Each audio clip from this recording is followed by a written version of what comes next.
आज भारत मुक्ति मोर्चा एवं राष्ट्रीय पिछड़ा वर्ग मोर्चा के संयुक्त नेतृत्व में हम लोग जाति आधारित जनगणना पूरे देश में कराने के लिए पूरे भारतवर्ष से लोग आए हुए हैं यहाँ पे।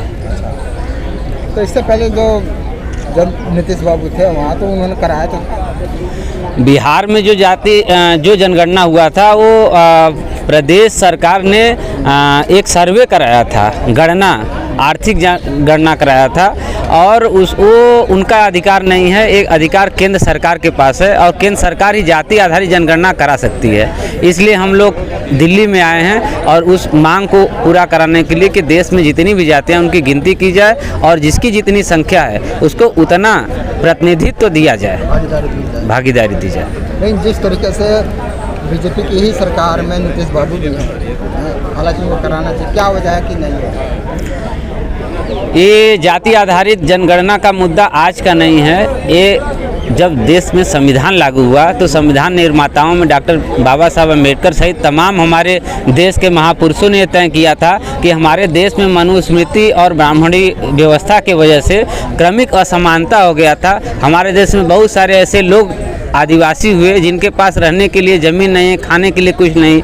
हमारे एससी समाज के लोगों को अछूत बना करके उनको अधिकार वंचित किया गया। हमारे पिछड़े वर्ग के लोगों को भी बड़े पैमाने पर शासन प्रशासन में प्रतिनिधित्व नहीं था। उन सारे लोगों को अधिकार देने के लिए यदि कोई प्रक्रिया अपनाया जा सकता तो वो जाति आधारित जनगणना। ब्राह्मणों ने जाति के आधार पर ही हम लोगों को अधिकार वंचित किया था, इसलिए बाबा साहब ने जाति के आधार पर गिनती करा करके ही उनको विशेष अधिकार देने के लिए जाति आधारित जनगणना के लिए प्रावधान किया और वो आज़ादी के बाद से अब तक उस पर कभी भी अमल नहीं किया गया। इसी के वजह से आज भी पिछड़े आदिवासी एससी समाज के लोग अभी उनका शासन प्रशासन में जितना प्रतिनिधित्व होना चाहिए वो नहीं है और यही हमारे देश की सबसे बड़ी समस्या है। इस समस्या पर यदि जल्द से काम नहीं किया गया तो आप देख रहे होंगे बांग्लादेश की स्थिति आपने देखा होगा, श्रीलंका में देखा होगा, तो देश भर में जाति आधारित जनगणना न होने के वजह से असंतोष बढ़ रहा है और ये विकराल रूप लेगा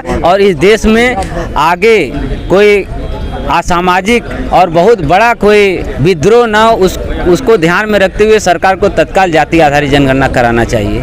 जो बीजेपी सरकार है, माननीय प्रधानमंत्री जी बहुमत में हैं और सत्ता में बैठे हुए हैं, अगर ये चाहे तो बहुत जल्दी हो जाएगा, आखिर ये कराते क्यों नहीं, क्या वजह है? प्रधानमंत्री जी 2014 से प्रधानमंत्री बने हैं और उनको ऐसा पूरे देश के पिछड़े वर्ग के लोग मानते हैं कि वो हमारे रियल प्रधानमंत्री नहीं हैं, वो आरएसएस के द्वारा नामित प्रधानमंत्री हैं। आरएसएस ने उनको नॉमिनेट किया और उसके बाद ही वो देश के प्रधानमंत्री बने हैं। तो मोहन भागवत जी जो उनको निर्देश देते हैं वहीं वो काम करते हैं। यदि उनको ये कह दें कि नहीं यहाँ तुमको जाति आधारित जनगणना नहीं कराना है तो किसी कीमत पर वो नहीं कराने के लिए तैयार होंगे। ये जो समस्या है वो आरएसएस के द्वारा बनाया हुआ है। सर से बात करते हैं। सर क्या कहना चाहते हैं जाति में? पहले तो मैं आपको धन्यवाद देता हूं और मेरा परिचय, मैं डॉक्टर राजेंद्र प्रसाद हूं। आपके प्रधानमंत्री मोदी या हमारे भी कहिए संसदीय क्षेत्र वाराणसी से ही मैं और राष्ट्रीय पिछड़ा वर्ग मोर्चा का मैं उत्तर प्रदेश का उपाध्यक्ष हूँ। यहाँ पे आने का मकसद ये है, मेन मकसद तो ये है कि भाई यहाँ पे जो प्राकृतिक संसाधन है, जल, जमीन, जंगल, कोई अपने साथ लेके नहीं आया है। सभी यहाँ पैदा हुए हैं, मैं भी यहाँ पैदा हुआ, दूसरा कोई पैदा हुआ, तो उस संसाधन पे हमारा भी बराबर का हक हो। इसके लिए अगर सरकार जाति आधारित जनगणना करती है, जब जाति आधारित जनगणना करेगी, जातियाँ चूँकि बनाई दी गई हैं, पहले तो ये था हमने नहीं बनाया, भगवान ने बनाया, इसने बनाया, उसने बनाया। अब तो वर्तमान में स्वीकार भी कर लिया गया कि नहीं, हम ब्राह्मणों ने बनाई है, सारी व्यवस्था हम ही ने बनाई है। यहाँ तक भी स्वीकार किया हमारे पूर्वजों से गलतियाँ हुई, अब उसको सुधार करके हमें मिलजुल के रहना है। चलो भाई ठीक है, मान लिया। तो तुम्हारे पूर्वजों से जहाँ गलतियाँ हुई हैं उसको स्वीकार करो।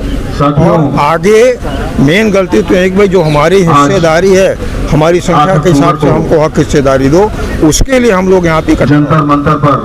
केंद्र सरकार इसकी गणना कराए, जैसा कि पहले होता था, कांग्रेस सरकार में ऐसा होता था, उसके हिसाब से भागीदारी मिलती थी। अभी बार बार आश्वासन दिया जा रहा है, विरोध में पंडित नेहरू द्वारा आश्वासन दिया गया। जब उस समय ओबीसी को लोगों ने कहा कि SC ST की तरह हमें भी हक अधिकार मिलना चाहिए, तो आश्वासन दिया कि अगर इस समय अड़ोगे तो आज़ादी मिलने में देर होगी, पहले आज़ादी मिल जाने दो, पहला काम मैं यही करूँगा कि OBC की गणना कराऊंगा।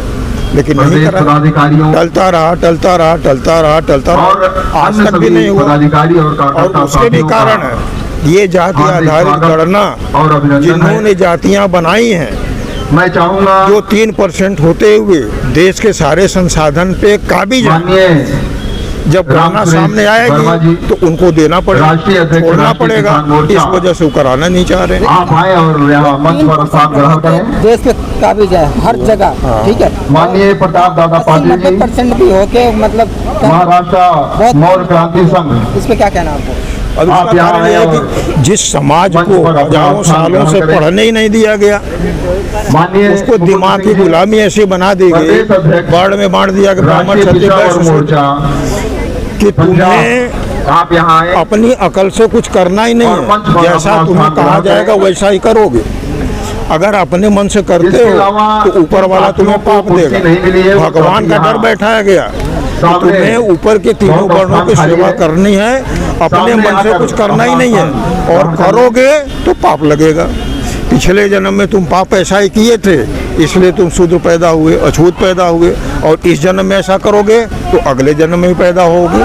तो इसलिए अनपढ़ बना करके गुलाम रखा, तो 3% अपना जो वर्चस्व बना लिया। हमको पढ़ने से ही मना किया, हमारे अंदर योग्यता नहीं आने दी। और जब से संविधान अपना बना, सबको पढ़ने का हक अधिकार मिला जो है, हम पढ़ने लगे तो हम योग्य भी होने लगे, हम आज काबिल हैं। तो नई मनु स्मृति लागू करके NFS वाला आया, नई शिक्षा नीति, शिक्षा 2 भागों में बट गई, NFS आ गया, सारी चीज़ें आ गई, LPG आ गई, मतलब नया मनुस्मृति नए ढंग से लागू हो गई। फिर वहीं पिछड़ने का काम हुआ जो है। तो हम इतने होते हुए भी पिछड़े रहे, बल्कि पिछड़े नहीं रहे, उन्होंने अपने कुचक्र से हमको पिछाड़ा और हम उसके कुचक्र में फंस गए। बाबा साहब ने शिक्षा का महत्व बताया। जी हाँ, ताकि शिक्षा शेरनी का दूध है, जो वो दहाड़ेगा। लेकिन कहीं ना कहीं आपको लगता नहीं, आप जैसे बाबा साहब की प्रतिमा लगी हो तो ये लोग हटा देते, आखिर वजह क्या है? यहाँ आगे बैठे, इसी वजह से बाबा साहब को ये कहना पड़ा था, पढ़े लिखे लोगों ने हमें धोखा दिया। तो ऊपर आए, पहले नीचे ही आप लोग देख लीजिए। शिक्षा शेरनी का वो दूध है, जो पिएगा वो दहाड़ेगा। पहले वहाँ देख लीजिए, बीच में उन्होंने इसके लिए अपने स्तर से तमाम लोगों को विदेश में पढ़ने के लिए भेजा, ये मानते हुए कि मैं एक अकेला विदेश से पढ़ के आया हूँ तो इतना परिवर्तन हो रहा है, तो हमारे और लोग आएंगे तो और परिवर्तन होगा। जो जानकारी हमारी है कि 46 लोगों को भेजा था, 45 वही बस गए, एक यहाँ लौट के आया, और वो भी उस समय की कांग्रेस पार्टी मतलब ब्राह्मणों के साथ चला गया। इस बात पे खिन्न होकर के उनको ये कहना पड़ा कि पढ़े लिखे जनगणना को लेकर। दूसरा, पढ़े लिखे लोगों में जो कुछ लोग आरक्षण के आधार पर सर्विस में आए, उससे बाबा साहब ने पे बैक टू सोसाइटी की उम्मीद की। ये हमारा पढ़ा लिखा तबका जो है, जो हमारा अनपढ़ तबका है, उसको जगाएगा, उसको मदद करेगा। लेकिन जो पढ़ लिख करके जो तबका थोड़ा सक्षम हुआ, वो अपने ही घर परिवार में लगा रहेगा। सबसे पहले जैसे बाबा साहब ने इतना बड़ा त्याग करके उनके कई बच्चों की मौत हो गई, ये लोग करते रहे जो है, ऐसा हमारे लोगों ने नहीं किया। इस वजह से उन्हें मजबूर ये कहना पड़ा।